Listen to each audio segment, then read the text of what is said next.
I'm Wade, 32 years old, and my grandfather was my hero. When he left me his beautiful craftsman house in his will, I thought it was the greatest gift anyone could give me. My sister Rebecca had always been my parents' favorite, but I never expected they'd demand I sell my inheritance to buy her a bigger home. The betrayal cut deep, especially when Dad looked me in the eye and said those words I'll never forget. Before I tell you how my own parents tried to steal my inheritance, let me know where you're watching from in the comments. And hit that subscribe button if you've ever had to deal with family members who think your belongings are theirs for the taking. My grandfather Samuel was more than just a relative. He was my mentor, my friend, and the person who understood me better than anyone else in our family.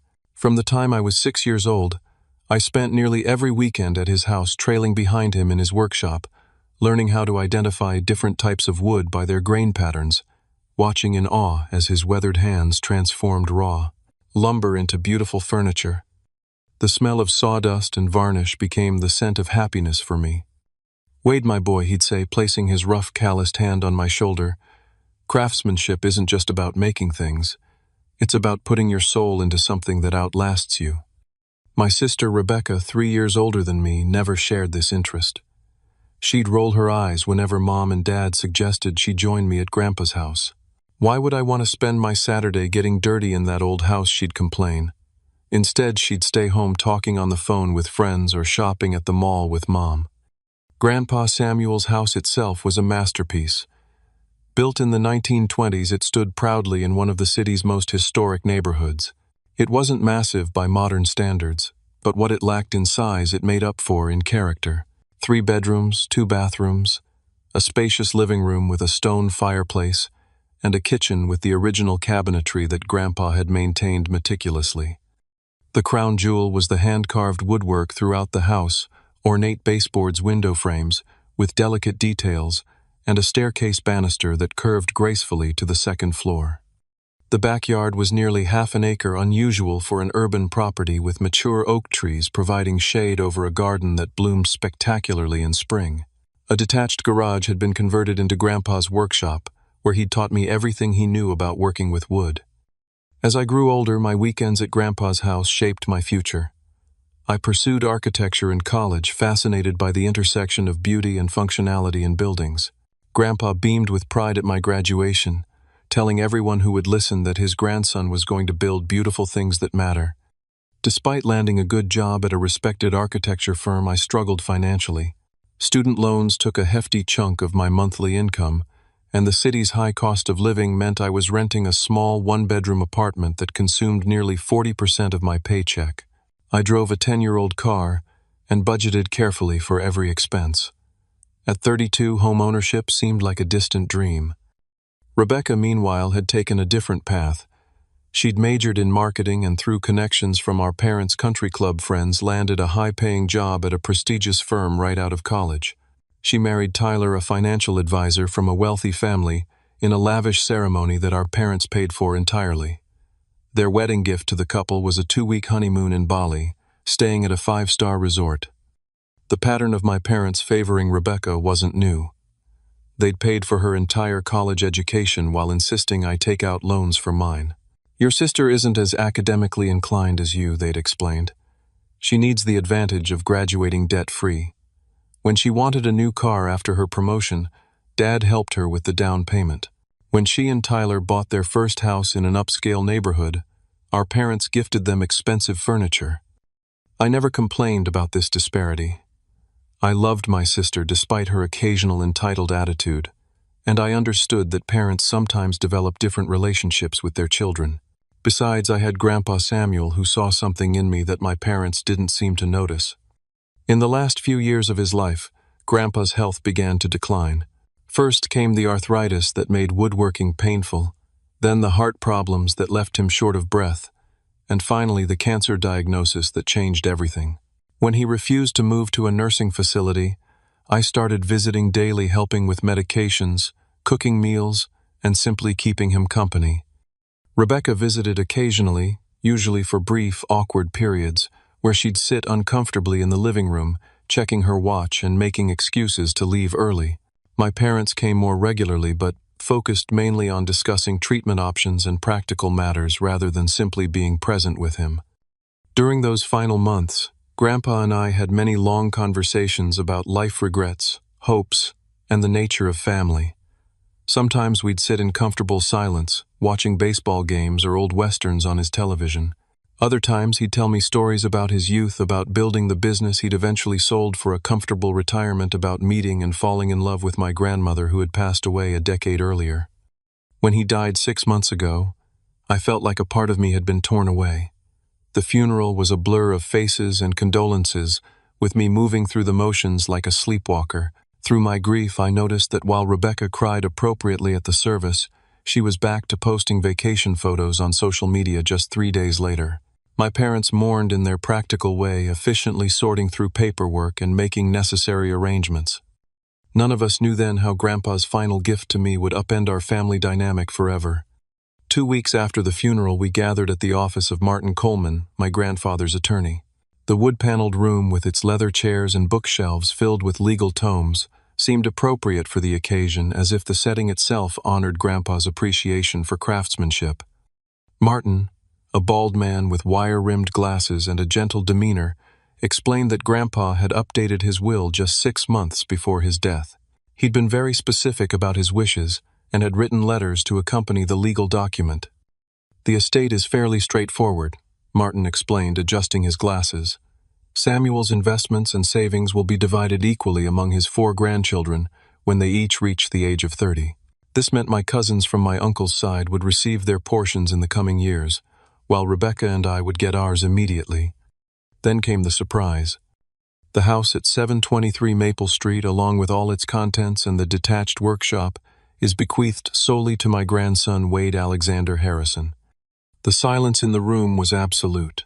I felt everyone's eyes turn toward me as Martin handed me an envelope with my name written in Grandpa's familiar handwriting. My hands trembled slightly as I opened it. "Dear Wade," the letter began. "If you're reading this, I've moved on to whatever comes next. Don't waste too much time grieving. You know I've never been patient." Despite the solemnity of the moment, I smiled at his characteristic directness. "I'm leaving you the house because you're the only one who truly appreciates what it represents. It's not just wood and glass and concrete. It's a testament to the belief that things should be built to last, that beauty matters in our everyday surroundings, and that a home should tell the story of those who live within it. You understand this in a way the others don't. Take care of the old place. Update what needs modernizing, but preserve its soul. Add your own chapter to its story. Most importantly, find happiness within these walls, whether that means living here yourself or eventually passing it on to someone who will cherish it as we have. You've been a blessing in my life, Wade. Your kindness during my final years meant more than you'll ever know. This house is not just my gift to you. It's my acknowledgement of the fine man you've become." By the time I finished reading, tears blurred my vision. I carefully folded the letter and looked up to find my family watching me with varying expressions. "Congratulations, Wade," my father said, his voice carefully neutral. "That's wonderful," my mother added, though her smile seemed strained. Rebecca's husband Tyler was the most enthusiastic. "Wow, what a windfall. That neighborhood has skyrocketed in value. You're sitting on a gold mine, Wade." Only Rebecca remained silent, her lips pressed into a thin line. As we left the attorney's office, the congratulations continued, seemingly genuine. My uncle clapped me on the back, saying, "Samuel always had a soft spot for you. Can't say I'm surprised." My mother hugged me and whispered, "He loved you so much, honey. I'm happy for you." Even Rebecca managed a tight smile and said, "You spent a lot of time with him. You deserve something special." That evening, alone in my apartment, I sat with the reality of this unexpected gift. The house I'd loved visiting my entire life was now mine. The financial burden of rent would disappear. The craftsmanship I'd admired since childhood would surround me daily. Most precious of all, I'd live surrounded by memories of the person who had believed in me most. I spent the next week making plans. My lease had 3 months remaining, which gave me time to organize the move. I visited the house daily, taking inventory of what I wanted to keep, what needed repair, and what renovations I might undertake while respecting the original character. My plans were modest but exciting. The electrical system needed updating for safety, and the kitchen appliances were outdated. The bathroom fixtures could use modernizing, but I wanted to preserve the original clawfoot tub and tile work. The hardwood floors needed refinishing, but their quality was exceptional. Every project I envisioned aimed to honor the house's history while making it functional for contemporary living. During one of my planning visits, I discovered something unexpected. While measuring a wall in Grandpa's bedroom for a potential bookcase, I noticed a slight irregularity in the wood paneling. Pressing gently, I found a hidden compartment containing a small wooden box.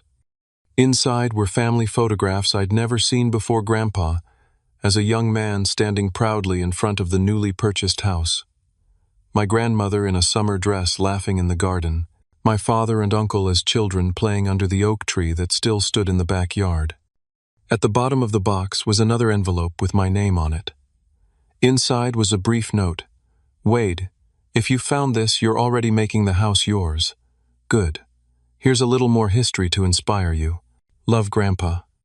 The discovery felt like a personal message from beyond, a confirmation that the house was where I belonged.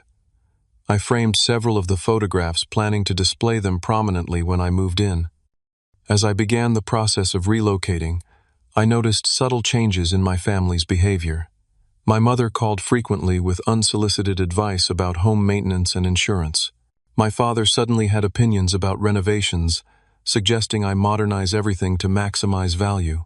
Rebecca began making comments about how lucky I was to get a free house, as if my years of relationship with Grandpa had been a calculated investment. At a family dinner 3 weeks after the will, reading these undercurrents became more noticeable. When I mentioned my plans to restore the original window frames rather than replace them with vinyl, Tyler scoffed. "That's throwing money away," he said. "You need to think about resale value. Nobody cares about original anything these days." "I'm not planning to sell," I replied. Rebecca exchanged a look with our mother that I couldn't quite interpret. As the dinner progressed, I noticed more whispered conversations and meaningful glances among my family members. When I left that night, I felt an uneasiness I couldn't explain, as if something was brewing beneath the surface of our usual interactions. That feeling proved all too accurate in the weeks to come.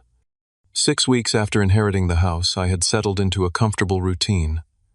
Most of my belongings had been moved in, and I was gradually making the space my own while respecting its history. I'd refinished the hardwood floors myself, a laborious process that Grandpa would have appreciated. The gentle glow of the restored wood gave the entire house a warm ambiance that filled me with satisfaction every time I walked through the front door. One Sunday evening, my parents called to invite me to dinner the following night. "Rebecca and Tyler have some exciting news," Mom said. "We're having a special family dinner to celebrate." The dinner started pleasantly enough. Mom had prepared her signature roast beef with all the trimmings, and Dad opened an expensive bottle of wine. The atmosphere felt festive, though I noticed Rebecca seemed unusually nervous, fidgeting with her napkin and glancing frequently at Tyler. After the main course, as Mom served apple pie, Rebecca stood up holding her water glass. "We have an announcement," she said, her face breaking into a wide smile. "Tyler and I are expecting—" The table erupted in excitement. Mom burst into tears of joy while Dad pounded Tyler on the back with congratulations. I genuinely shared their happiness, standing to hug my sister. "You're going to be an amazing mom," I told her. "And you'll be Uncle Wade," she replied, her smile seeming sincere for the first time in weeks. As the initial excitement settled, Rebecca continued, "And there's more. We're having twins." This announcement triggered another round of celebrations. My parents were ecstatic at the prospect of 2 grandchildren at once. The conversation quickly turned to preparations, with Mom already planning a nursery and Dad offering financial advice about college savings accounts. After dessert, as we moved to the living room for coffee, the mood subtly shifted. Rebecca and Tyler exchanged glances before Tyler cleared his throat. "With the twins coming, we've been thinking about our living situation," he began. "Our house is really too small for a family of 4. Rebecca nodded earnestly. 3 bedrooms sounds like enough, but with 2 babies, plus we both work from home sometimes, and we'll need space for a nanny." We've been looking at larger houses in Lakewood Estates. Tyler continued naming one of the most exclusive neighborhoods in the city, but the market is crazy right now. Everything is overpriced. I nodded sympathetically, not yet realizing where this conversation was heading. It's so frustrating, Rebecca sighed. Here we are about to have 2 babies and we can't find a suitable home while Wade has that huge house all to himself. The comment hung in the air. I felt the first stirring of unease. The house isn't that big, I said carefully. It's only 3 bedrooms. But it's just you, Rebecca countered. What do you need 3 bedrooms for? Before I could respond, I noticed my parents exchanging meaningful glances. Dad cleared his throat in the way he always did before making what he considered an important point. Actually, Wade, there's something we wanted to discuss with you about the house. The conversation was interrupted by Tyler's phone ringing. He stepped out to take the call, and the moment passed. We shifted to safer topics for the remainder of the evening, but I left with a sense of foreboding like dark clouds gathering on the horizon. The following morning, as I was measuring for bookshelves in what would become my home office, the doorbell rang. I opened the door to find my parents standing on the porch looking unusually serious. We were in the neighborhood and thought we'd stop by, Dad said, though something in his tone suggested this wasn't a spontaneous visit. I invited them in, offering coffee. As we sat in the living room, I noticed them glancing around as if seeing the house with new eyes. "You've done nice work with the floors," Mom commented. "It looks brighter in here." After a few minutes of small talk, Dad leaned forward, hands clasped between his knees. "Wade, we need to talk about something important," he began. "It's about the house." "What about it?" I asked, though I already suspected what was coming. "Your mother and I have been thinking. With Rebecca expecting twins, their need for a larger home is urgent. Meanwhile, you're a single man with a house that's really too big for just one person." I remained silent, waiting for him to continue. "We think the fair thing would be for you to sell this house," he stated flatly. "The market is excellent right now. You could make a substantial profit. You could split the proceeds with your sister, allowing her and Tyler to buy a suitable home for their growing family. You could still buy yourself a nice condo with your half." The proposal hit me like a physical blow. I looked from my father to my mother, who was nodding in agreement. "This house was Grandpa's gift to me," I said finally. "He specifically wanted me to have it."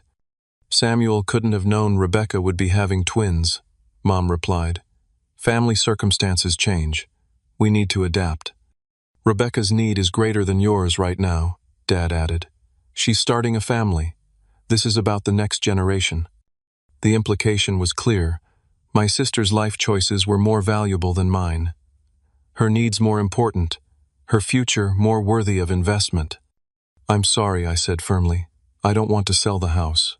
Grandpa left it to me for a reason, and I intend to honor his wishes." My father's face hardened. "I'm disappointed in your selfishness, Wade. This is a free house that fell into your lap. Your sister has worked hard for everything she has."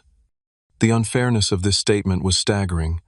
Rebecca had been given every advantage while I had worked my way through college and supported myself entirely since graduation. Furthermore, I had been the one who spent time with Grandpa, especially in his final months. "I'm not being selfish," I replied, keeping my voice level with effort. "I'm respecting Grandpa's final wishes. The house means something to me beyond its monetary value." My parents left shortly afterward, their disappointment palpable. My mother's parting words were, "Just think about it, Wade. Family should come first." The pressure didn't stop there. Over the next few days, I received a barrage of texts and calls. Rebecca sent tearful voice messages about how I was ruining her baby's future before they were even born. Tyler called with detailed financial arguments about how selling the house was the rational choice. Even distant relatives I rarely spoke with reached out to reason with me. The most painful call came from Rebecca late one night. "How can you be so cold?" she sobbed into the phone. "These are your niece and nephew we're talking about. Don't you want them to have the best possible start in life? A proper home with enough space to grow up happy and healthy. Your current house is perfectly nice," I reminded her. "Lots of families raise children in much smaller spaces. But we need more room. The nursery would have to be so small, and where would the nannies sleep? and we'd have no dedicated home office spaces. Wade, you're being cruel for no reason. It's just a house. You could buy another one. When I remained firm, she escalated. You know, Mom and Dad always said you were the reasonable one, the kind one. I guess they were wrong. I guess getting a taste of wealth has changed you. After hanging up, I sat in Grandpa's old armchair, running my hand over the worn leather armrest where his hand had rested thousands of times before. I wondered what he would advise me to do in this situation. Somehow I knew he wouldn't want his gift to become a source of such bitter division. Yet I also knew he wouldn't want me to surrender to emotional manipulation. The house represented something precious, not just family history, but a philosophy about craftsmanship, permanence, and caring for beautiful things. Selling it to finance my sister's upgrade to an even more luxurious lifestyle felt wrong on a fundamental level. As I sat there in the quiet house, I realized this conflict was about much more than property. It was about patterns of favoritism that had existed my entire life, about the assumption that my needs and wants would always take a back seat to Rebecca's, and about whether I would finally stand up for myself. A week after my parents' surprise visit, I received a text message from my father. Family dinner at our house tonight. 6 p.m. Important family matters to discuss. Be there. The directive tone left no room for negotiation. When I arrived at my parents' suburban home that evening, I immediately sensed the atmosphere of an ambush. Rebecca and Tyler's car was already in the driveway, along with my Uncle Robert's sedan. Inside, the dining room table was set formally, as if for a special occasion, but the mood was tense. My mother barely met my eyes when she hugged me in greeting. Once everyone was seated and the meal served, my father took control of the conversation. We're here to discuss Wade's inheritance and how it affects the entire family, he announced, as if opening a business meeting. I've asked Uncle Robert to join us because he was close to Dad and might offer some perspective. Uncle Robert nodded solemnly. I noticed he seemed uncomfortable, fidgeting with his napkin and avoiding direct eye contact with me. As you all know, my father continued, Rebecca and Tyler are expecting twins and they need a larger home. Wade's inheritance has put him in a position to help make this happen. Tyler, looking more like a businessman than a soon-to-be father in his crisp button-down shirt, pulled out a folder and removed several papers. I've done extensive research on the housing market, he said, sliding a printout toward me. Wade's house in its current condition could sell for approximately $800,000. Possibly more with the right realtor. I felt my stomach tighten at the realization that they'd already been evaluating my home's market value. We've actually spoken to 3 different realtors, Rebecca added, not meeting my eyes. They all agree it's an excellent time to sell. One of them already has potential buyers interested in historic properties. The revelation that they had consulted realtors about my house, without my knowledge or consent, felt like a violation. They had been planning this behind my back, already setting wheels in motion, as if my agreement was a mere formality. You had realtors evaluate my house, I asked, my voice tight with controlled anger. Just preliminary discussions, my father said dismissively. Nothing binding. Tyler continued his presentation, explaining how the proceeds could be divided with Rebecca and I, each receiving equal shares after selling costs. He had even prepared a spreadsheet showing how much Rebecca and he would need for a down payment on their desired home in Lakewood Estates, and how much I would have left to invest in a suitable property for a single person. As Tyler spoke, Rebecca suddenly placed her hand on her stomach and interjected. I wasn't going to share this yet, but the doctor confirmed yesterday that we're having a boy and a girl. Perfect twins, one of each. This announcement, clearly timed for maximum emotional impact, drew exclamations of delight from my parents. My mother actually dabbed at her eyes with her napkin. All the more reason why this housing situation is urgent, my father said, turning back to me. A boy and a girl will definitely need separate bedrooms as they grow up. I took a deep breath before responding. I understand Rebecca and Tyler want a bigger house, but Grandpa left his house specifically to me with clear intentions about preserving it. It's not just about the money for me. Oh, Wade, my mother sighed. Your grandfather couldn't have anticipated this situation. Family circumstances change. Besides, Tyler added, Samuel left the house to you without restrictions. Legally, you can sell it if you choose, and the financially prudent choice is clear. It's not about financial prudence, I countered. It's about respecting Grandpa's wishes and what the house means to me personally. Rebecca's expression hardened. What about respecting family? What about helping your own niece and nephew have the best possible start in life? The conversation continued to circle around the same points: their insistence that selling was the only reasonable option and my resistance to the idea. Uncle Robert remained mostly silent, occasionally nodding at points made by my father, but offering little direct input. After nearly an hour of increasingly tense discussion, my father finally lost patience. His face flushed red as he slammed his hand on the table, causing the silverware to jump. Enough of this, Wade. Your selfishness is unbelievable. This is a free house that you did nothing to earn. Your sister has always worked hard for everything she has while you've been coddled by your grandfather. The unfairness of this accusation left me momentarily speechless. Rebecca had been the one given every advantage while I had worked my way through college with minimal parental support. Either you agree to sell that house and share the proceeds with your sister, my father continued, his voice rising, or you're not my son anymore. I mean it, Wade. This is about what kind of person you choose to be. The ultimatum hung in the air like a thunderclap. My mother gasped softly but didn't contradict him. Rebecca looked down at her plate while Tyler maintained a cool, evaluating expression. Only Uncle Robert showed visible discomfort, shifting in his seat and clearing his throat awkwardly. You'd disown me for not giving Rebecca my inheritance, I asked quietly. I'd disown you for being selfish when your family needs you, he replied without hesitation. Stop being selfish. That's a free house. Either share it or you're not my son anymore. I stood up slowly, placing my napkin beside my barely touched dinner. I'm sorry you feel that way, I said, surprised by the steadiness in my voice despite the turmoil inside me. I need some time to think about all this. As I walked toward the door, my mother hurried after me. Wade, please, your father didn't mean it that way. We're just trying to find the best solution for everyone. I think he made himself very clear, I replied gently, removing her hand from my arm. I'll be in touch. Driving home, I felt numb with shock. The family I had always tried to please, always tried to understand, despite their clear favoritism toward Rebecca, had just delivered an ultimatum that cut to the core of my self-worth. Sell your inheritance to benefit your sister, or be excommunicated from the family. The next morning I called in sick to work and invited my best friend Marcus over. I needed perspective from someone who wasn't entangled in family dynamics. Marcus listened intently as I recounted the previous night's events, his expression growing increasingly incredulous.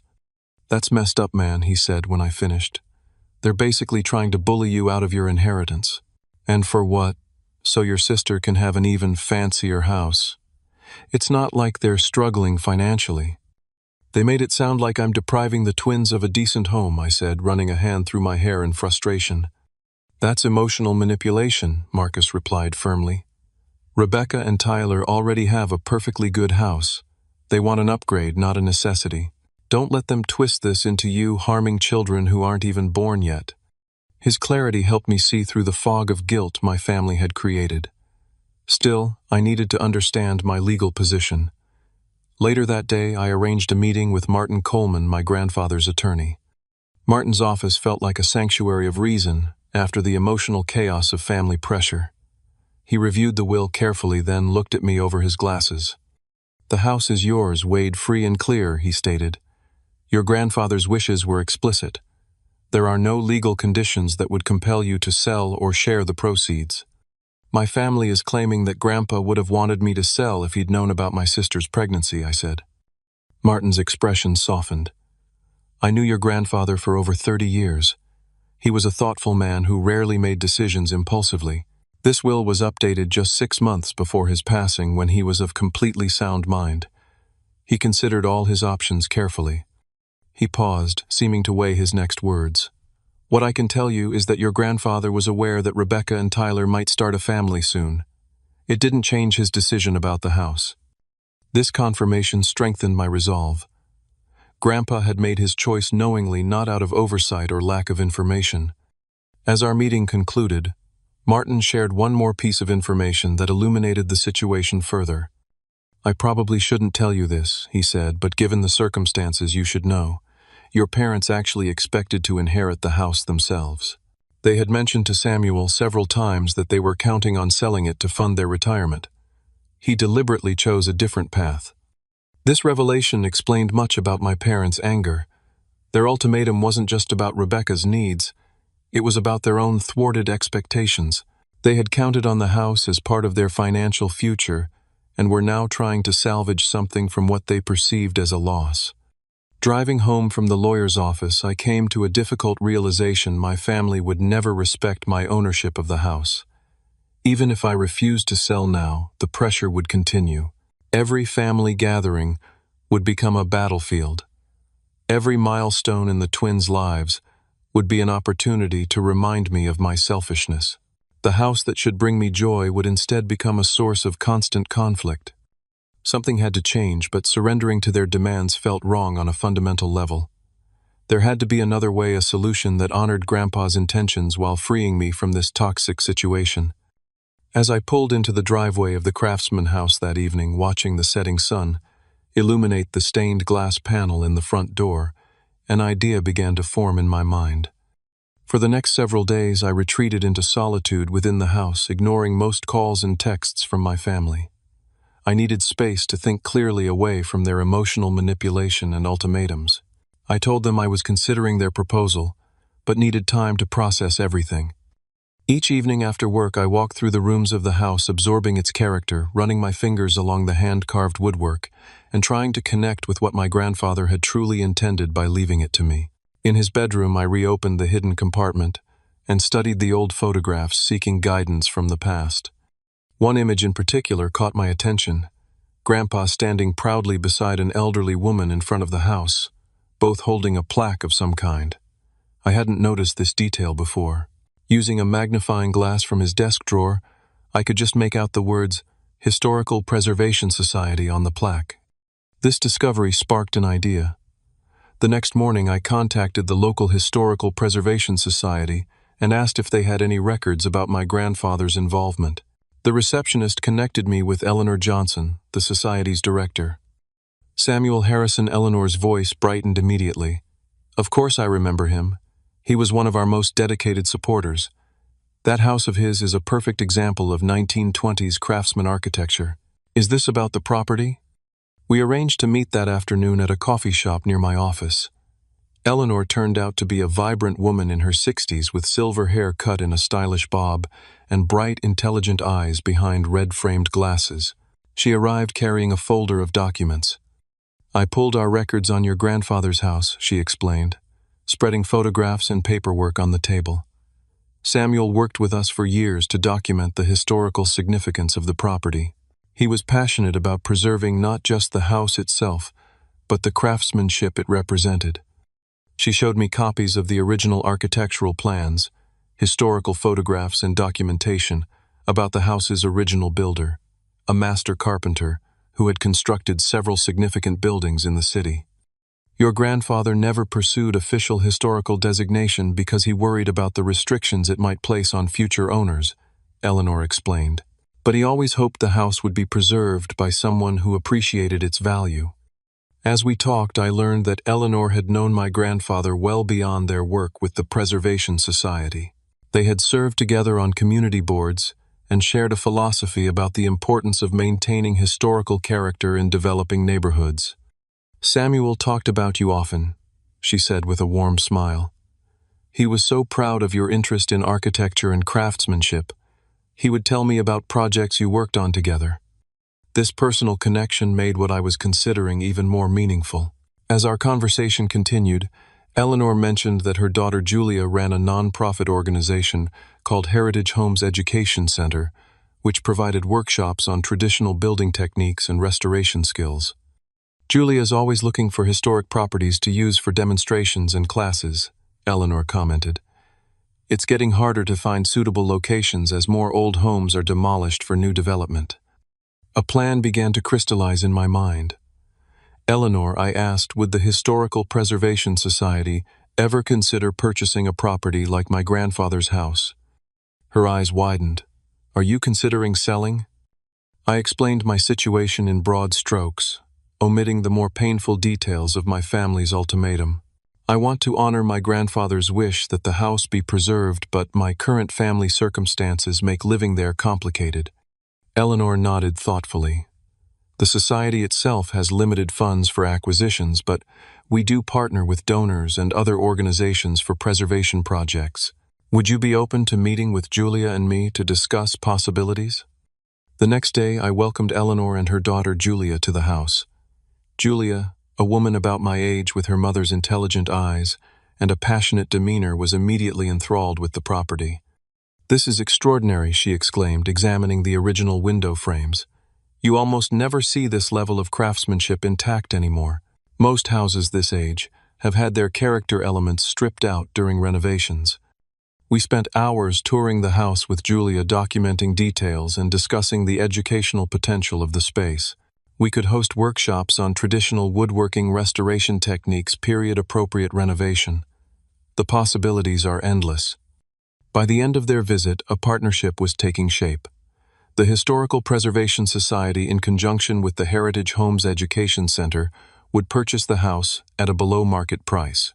In exchange, they would guarantee its preservation through a formal historical designation and convert it into an educational center named in honor of my grandfather. The Samuel Harrison Center for Traditional Craftsmanship, Eleanor suggested, a living monument to his values and skills. The idea resonated deeply.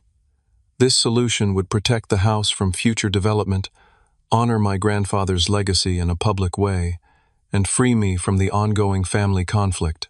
The below-market sale price meant I would receive less money than if I sold to commercial buyers, but it felt like the right choice on a soul level. Over the next week, we refined the details. I consulted with Martin Coleman to ensure the legal aspects were sound. The agreement included specific conditions: the exterior and significant interior features would be preserved. My grandfather's workshop would be maintained as a functional teaching space, and a permanent plaque would acknowledge his contribution to preserving traditional craftsmanship. The financial arrangement was straightforward. The society would purchase the property for $575,000, substantially below the market value of $800,000 that Tyler had quoted, but enough for me to purchase a comfortable condo without mortgage stress. More importantly, the sale would come with the satisfaction of knowing I had honored Grandpa's legacy in a meaningful way. We agreed to expedite the process, completing the sale within 2 weeks. I arranged for temporary storage of personal belongings and found a month-to-month apartment rental while I searched for a permanent residence. Throughout this period, I maintained minimal contact with my family, responding to their increasingly urgent messages with vague assurances that I was still thinking things through. The day we signed the papers transferring ownership to the Historical Preservation Society, I felt a profound sense of peace. Eleanor and Julia had already begun planning the center's programming, with the first woodworking workshop scheduled for the following month. They had contacted local artisans who had known my grandfather, several of whom had volunteered to teach classes. "We'll take good care of Samuel's legacy," Eleanor promised as we completed the transaction. "This house will continue to inspire craftsmanship for generations to come." That evening, as I packed the last of my personal belongings, I found myself talking aloud to my grandfather in the empty rooms. "I hope you approve of this decision, Grandpa," I said to the quiet house. "It wasn't what either of us expected, but I think it honors what you valued most." A gentle breeze stirred the curtains in the workshop, sending a swirl of dust motes dancing in the last rays of sunlight. I chose to take it as a sign of his approval. After completing the sale, I moved into a temporary apartment and deliberately maintained a low profile with my family. When they called or texted about the house, I gave non-committal responses, suggesting I was still considering their proposal. This wasn't entirely dishonest. I had considered their proposal and found it lacking in respect for both my grandfather's wishes and my own autonomy. Eleanor and Julia moved quickly to begin setting up the education center. Within days of taking ownership, they had assembled a team of volunteers to catalog the existing features of the house and prepare spaces for workshops. My grandfather's tools were organized and displayed respectfully in the workshop, and informational plaques were created to explain the architectural elements throughout the property. 10 days after the sale, I received a call from my father. "Wade, "We've given you enough time to think," he said without preamble. "Your mother and I are bringing a realtor to evaluate the house tomorrow at 2 p.m. This needs to move forward for Rebecca's sake." I considered telling him the truth then, but something held me back. Perhaps I wanted to see their reactions in person, to witness the moment they realized their assumptions and demands had led to consequences they hadn't anticipated. "I'll meet you there," I replied simply. The next day I arrived at the house 30 minutes early. Through the front windows I could see Eleanor, Julia, and several volunteers already at work inside.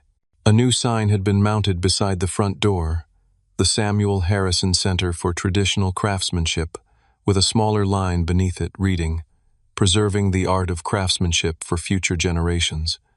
Rather than going inside, I waited in my car across the street, watching as my parents' SUV pulled up precisely at 2 o'clock. Rebecca and Tyler arrived moments later in their luxury sedan, followed by a woman in a business suit, who I assumed was the realtor. The group gathered on the sidewalk, talking animatedly as they approached the front walk. My father reached for the doorknob with the confidence of someone who already considered the property partly his. Finding it locked, he rang the bell with visible impatience. Through the car window I watched as Eleanor opened the door.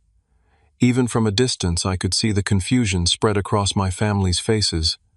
My father gestured emphatically, clearly demanding explanations. Eleanor maintained a professional demeanor, speaking calmly, while pointing to the new sign beside the door.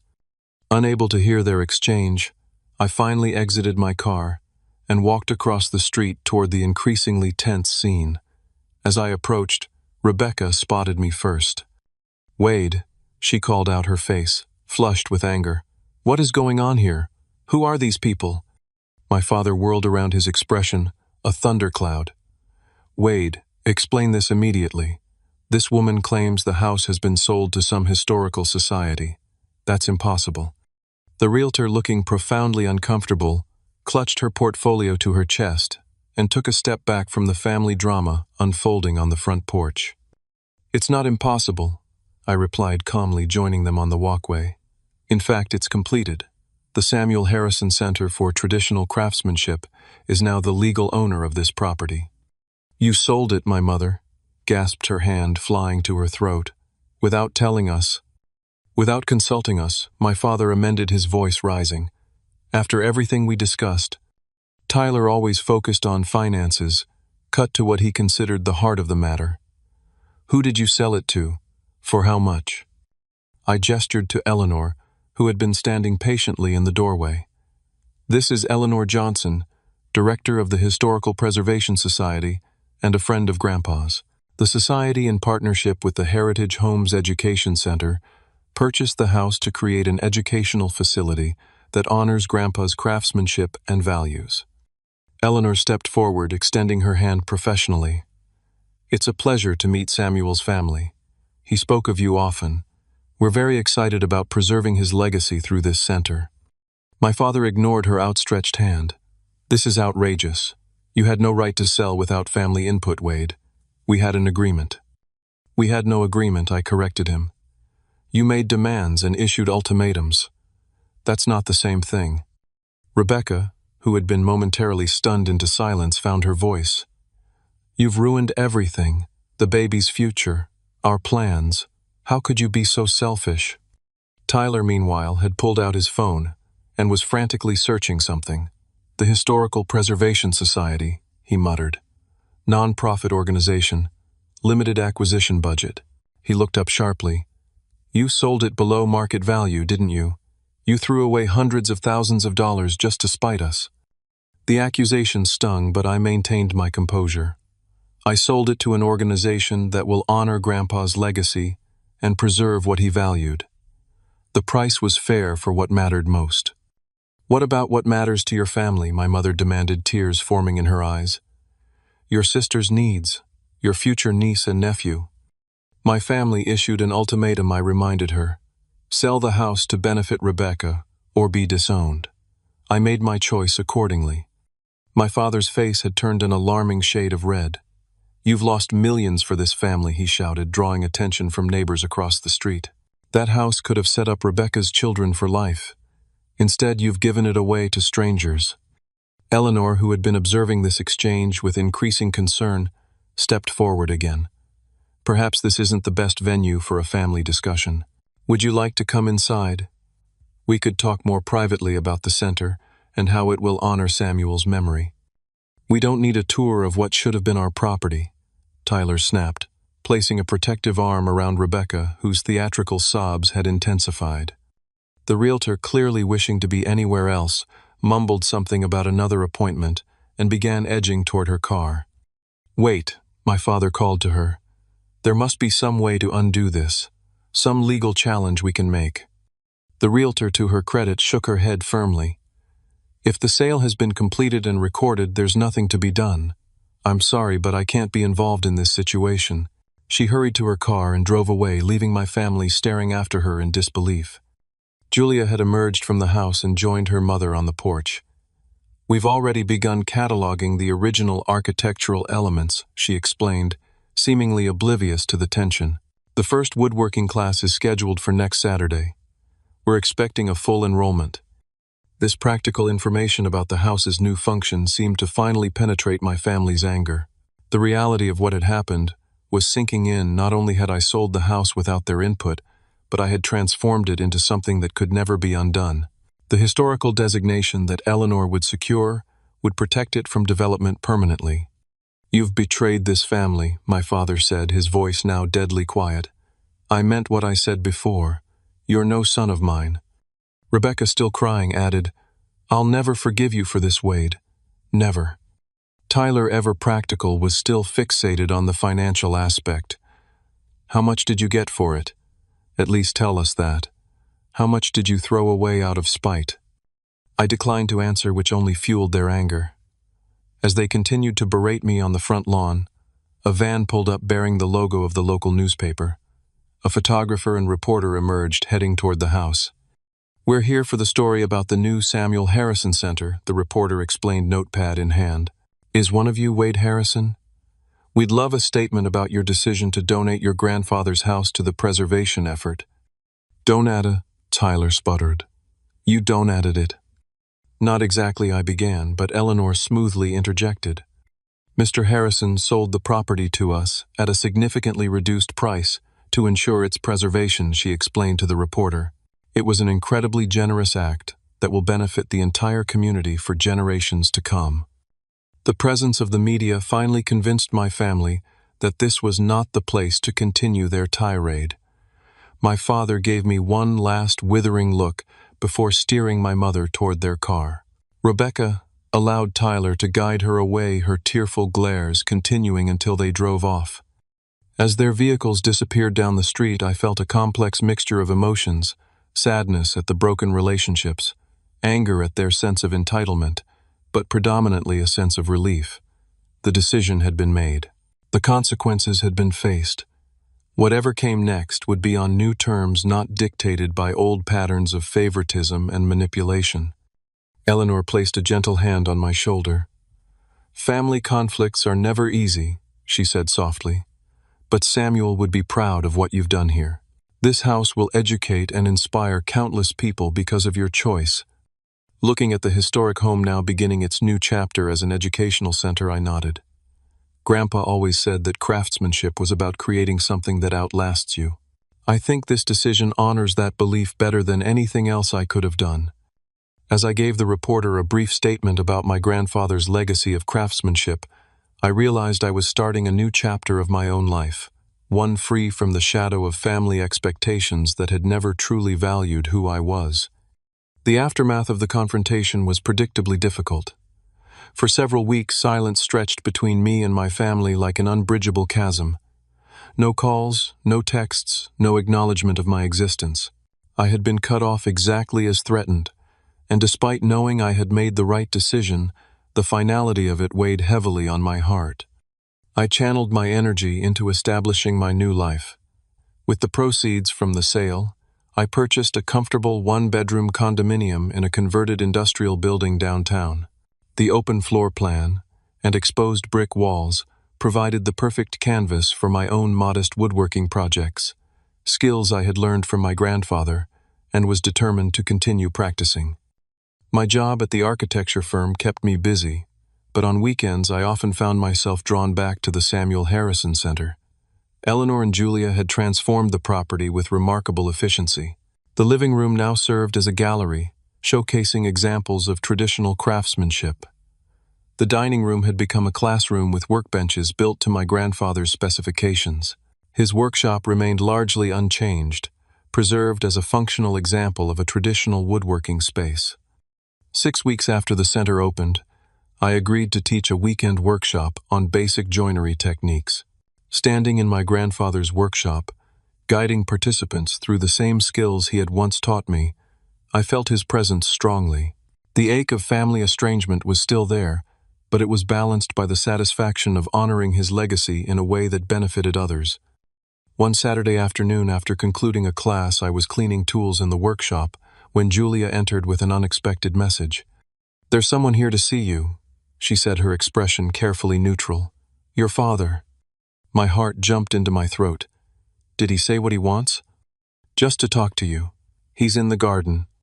I found my father sitting on the wooden bench beneath the largest oak tree, the same bench where Grandpa and I had often sat together. He looked older somehow, the lines in his face deeper than I remembered. When he saw me approach, he stood awkwardly, hands thrust into his pockets. "Wade," he nodded in greeting. "Dad," I replied, maintaining a safe, emotional distance. We stood in uncomfortable silence for a moment before he gestured to the bench. "Can we sit?" Once seated, he stared straight ahead at the flower beds that the center's volunteers had meticulously maintained. "The garden looks good," he commented. "Your grandfather would approve." "The volunteers have done great work," I agreed cautiously. Another silence stretched between us, until he finally turned to face me. "I came to say I was wrong," he said, the words seemingly difficult for him to pronounce. "About the house, about the ultimatum, about a lot of things." The admission stunned me. My father had never been one to acknowledge mistakes. "What changed your mind?" I asked. He sighed heavily. "I've been doing a lot of thinking, and your mother and we've had some long conversations. She actually refused to go along with disowning you. Said if I meant it, I'd be losing her too." This was another surprise. My mother had always deferred to my father's judgments. "The thing is," he continued, "seeing this place now, what they've done with it. I started to understand what your grandfather was trying to preserve. It's not just a building, it's something more." He gestured toward a group of visitors being led on a tour through the garden. "Last week I came by anonymously, took the public tour. The guide talked about Samuel's craftsmanship philosophy about building things to last generations. It made me realize I never really knew my own father that way. You did." I remained silent, allowing him space to continue. "Rebecca and Tyler are still angry," he admitted. "They found another house not as grand as they wanted but suitable. They're managing. The twins are due in 3 months." "I'm glad they found a place," I said sincerely. "The thing is, Wade, I realized we were asking you to sacrifice something meaningful to you for Rebecca's want, not need. We've always done that, haven't we? Expected you to step aside for her." The acknowledgement of this lifelong pattern nearly took my breath away. I had never expected him to recognize it, let alone articulate it. "Yes," I said simply. "You have." He nodded slowly. "I'm not proud of that. Your mother pointed out that we never even thanked you for all the time you spent with Dad in his final months. We took that for granted, too." We sat in silence for a few minutes, watching butterflies dance among the late summer flowers. "I don't expect instant forgiveness," he finally said, "but I'd like a chance to do better. To be the father you deserve, not just Rebecca's dad." The sincerity in his voice touched something deep within me. "I'd like that too," I replied. "It might take time." "Time I've got," he said, offering a tentative smile. "Your mother would love to see you. Maybe dinner next week, just the 3 of us." We made plans for the following Thursday, and as he stood to leave, he looked back at the house with new appreciation. "You know your solution was better than anything we proposed. Dad's legacy lives on here. That matters more than the money ever could." Over the following months, reconciliation came slowly but steadily. My mother, freed from following my father's lead in family matters, revealed a warmth I hadn't experienced from her in years. My father made consistent efforts to connect with me on my terms, even asking to learn basic woodworking skills. Rebecca's journey was more complicated. The birth of the twins, Alexander and Emma, initially hardened her resentment as she blamed me for their inadequate housing situation. But parenthood gradually softened her perspective. When the babies were 4 months old, she unexpectedly brought them to the center. "I thought they should know something about their great-grandfather," she explained awkwardly, "even if they'll never meet him." It was a small olive branch, but I accepted it gratefully. As we toured the center together, Rebecca seemed to see our grandfather through new eyes, appreciating the legacy of craftsmanship she had previously dismissed.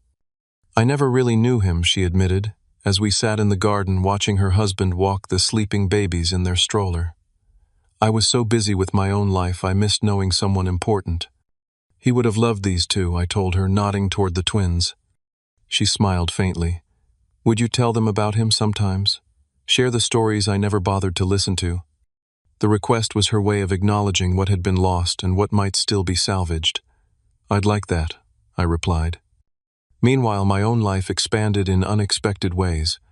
Teaching at the center introduced me to a community of people who shared my values about craftsmanship and preservation. Eleanor became a mentor and friend, including me in preservation projects around the city. Julia and I developed a close friendship that gradually evolved into something more, our shared passion for architectural history, providing common ground for a deepening relationship. 1 year after the center opened, we hosted a special exhibition of my grandfather's furniture pieces, borrowed from family members and friends who had received his handcrafted gifts over the years. The event drew unexpected attention, including a feature in a national magazine about traditional craftsmanship. Standing in the packed gallery on opening night, surrounded by the fruits of my grandfather's lifetime of skilled work, I felt a profound sense of rightness. My parents and sister were there, genuinely supportive now. Eleanor and Julia stood proudly by the displays they had worked so hard to create. Community members examined the exhibits with appreciation and respect. In that moment, I understood that inheritance isn't just about property or money. It's about values, knowledge, and perspective. My grandfather's true gift wasn't the house itself, but the appreciation for craftsmanship and integrity he had instilled in me. By honoring those values, even at the cost of temporary family peace, I had preserved something far more valuable than real estate. The journey hadn't been easy. Standing up to family pressure required courage I hadn't known I possessed. The pain of rejection was real, as was the grief of broken relationships. But through it all, I had discovered my own strength and the importance of honoring what truly matters, even when it means making difficult choices. As visitors mingled through the exhibition, I found myself standing before the display of my grandfather's favorite handmade rocking chair. Beside it was a photograph of him sitting in that very chair, his weathered hands resting on the arms he had carved decades earlier. His expression was one of quiet satisfaction, a man at peace with his life's work. "I did my best, Grandpa," I whispered to the photograph. "Not in the way either of us expected, but I think you'd approve." Have you ever had to make a difficult choice to protect something valuable to you, even when others didn't understand its worth? Sometimes the hardest part of honoring our values is standing firm when those closest to us push us to compromise. If this story resonated with you, hit that like button and share it with someone who might need encouragement to stand their ground. Leave a comment about a time when you had to protect something meaningful to you, and don't forget to subscribe for more real-life stories about finding strength through life's most challenging moments. Thank you for listening, and remember, the most important inheritance isn't what we receive, but what we choose to preserve and pass on.